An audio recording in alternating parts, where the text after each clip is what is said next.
Hello everyone, Jessica here, your Facebook advertising expert. Now, if I can't beat them, I'll join them.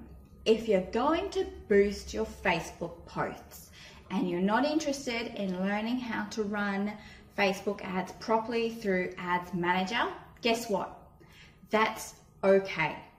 Except one of the biggest mistakes that I see when people are boosting posts is that they simply glance over the limited options that Facebook gives you when you're boosting your posts. And one of the biggest mistakes I see is with geographic targeting.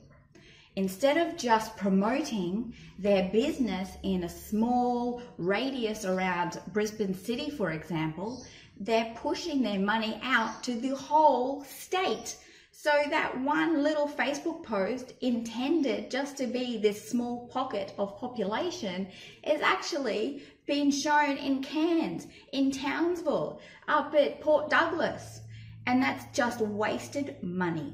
So if you really want to boost your posts, and I'll just accept it, no problem, we'll still be friends.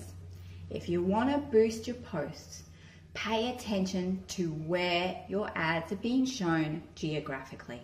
Make sure it's where you want to be seen. Until next week, everyone.